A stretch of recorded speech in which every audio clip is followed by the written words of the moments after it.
क्या आपने कभी सोचा है कि दिन के बाद रात और फिर दिन ये सब कैसे होता है? और आखिर दिन रात बनते कैसे हैं? और मौसम वो कैसे बदलते हैं? धरती पर कभी सर्दी होती है तो कभी गर्मी होती है, और अलग अलग देशों में एक ही समय पर अलग अलग मौसम क्यों होते हैं? आखिर इसके पीछे वजह क्या है? आज हाउ इट वर्क्स में हम इन्हीं सब सवालों का जवाब ढूंढेंगे, तो वीडियो को पूरा ज़रूर देखिएगा। हमारी धरती अपने ऑर्बिट में सूरज का चक्कर लगाती है। ऑर्बिट उस रास्ते को कहा जाता है जिस पे हमारी धरती सूरज की परिक्रमा करती है। सभी ग्रह अपने अपने ऑर्बिट में ही सूरज का चक्कर लगाते हैं।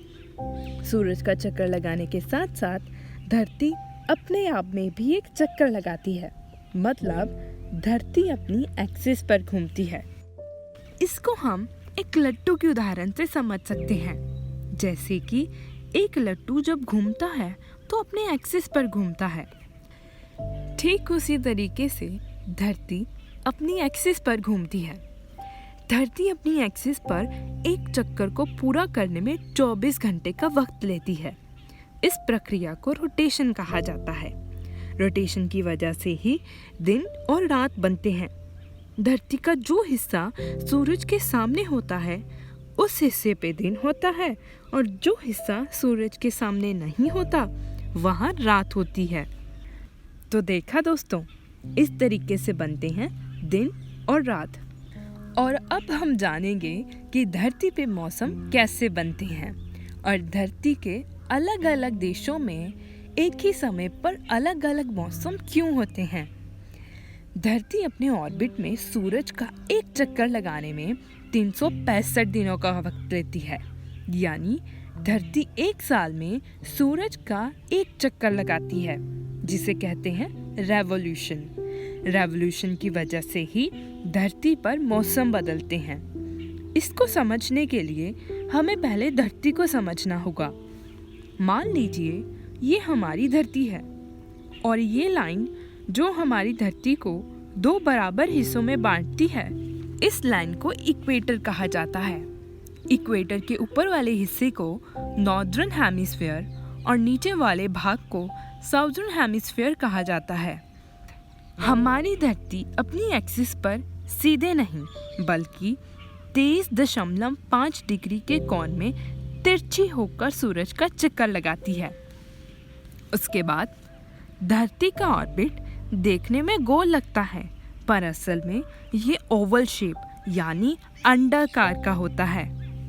जब धरती सूरज के आसपास चक्कर लगाती है तो धरती के किस हिस्से पर सूरज की ज़्यादा रोशनी पड़ती है और कहाँ कम, उसी से ये तय होता है कि धरती के उस हिस्से का मौसम कैसा होगा। आप सोच रहे होंगे कि जब धरती सूरज के नज़दीक होती है तब गर्मी का मौसम होता है, और जब धरती सूरज से दूर होती है तब सर्दियों का मौसम होता है। तो क्या कभी आपने सोचा है कि जब भारत में इतनी गर्मी होती है तब बाकी देशों जैसे कि न्यूजीलैंड, वहाँ ठंड क्यों होती है? इस हिसाब से तो वहाँ पर भी गर्मी का मौसम होना चाहिए था। दोस्तों, आपको जानकर के हैरानी होगी कि रीसेंट स्टडीज के मुताबिक साइंटिस्ट ने पाया है कि जनवरी 2019 में धरती सूरज के सबसे ज़्यादा नज़दीक थी और जून के महीने में सबसे ज़्यादा दूर। चिंता मत कीजिए, आप अभी जान जाएंगे कि ऐसा क्यों होता है। अगर धरती सीधे सीधे सूरज का चक्कर लगाती तो धरती के दोनों हिस्सों यानी नॉर्दर्न हेमिस्फीयर और साउदर्न हेमिस्फीयर पर एक समान सूरज की रोशनी पड़ती। लेकिन जैसे कि मैंने पहले बताया कि धरती 23.5 डिग्री के कोण पर सूरज का चक्कर लगाती है, जिसकी वजह से धरती के दोनों हिस्सों पर एक समान सूरज की रोशनी नहीं पड़ती। तो जब जनवरी के महीने में धरती सूरज के सबसे ज़्यादा पास होती है तब धरती के नॉर्दर्न हेमिस्फीयर के ज़्यादातर हिस्से में धूप नहीं पड़ती। यानी नॉर्दर्न हेमिस्फीयर में दिन छोटे होते हैं और रातें बड़ी होती हैं। इसके उलट साउदर्न हेमिस्फीयर में ज़्यादातर हिस्सा सूरज के सामने होता है, इसलिए वहाँ पर दिन बड़े और रातें छोटी होती हैं। इसी की वजह से जनवरी के महीने में धरती के नॉर्दर्न हेमिस्फीयर में दिन छोटे और रातें बड़ी होने के कारण सर्दियों का मौसम होता है, और साउदर्न हेमिस्फीयर में दिन बड़े और रातें छोटी होने के कारण गर्मियों का मौसम होता है।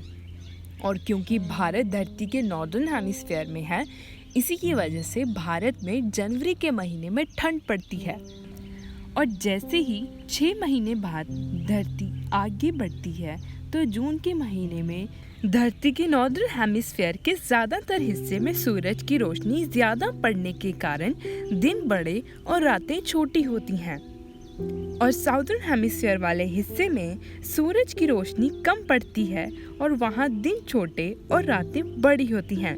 इसकी वजह से ही धरती के नॉर्दर्न हेमिस्फीयर पर गर्मियों का और साउदर्न हेमिस्फीयर में सर्दियों का मौसम होता है। और भारत धरती के नॉर्दर्न हेमिस्फीयर में होने की वजह से जून के महीने में भारत में गर्मी होती है, और इसी तरीके से धरती के अलग अलग देशों में अलग अलग मौसम होता है। दोस्तों, अगर आपको आज का वीडियो इन्फॉर्मेटिव लगा हो तो वीडियो को लाइक करें और अपने दोस्तों के साथ शेयर ज़रूर करें। चैनल को सब्सक्राइब करना मत भूलिएगा। आपसे फिर मुलाकात होगी अगले वीडियो में। तब तक के लिए शुक्रिया।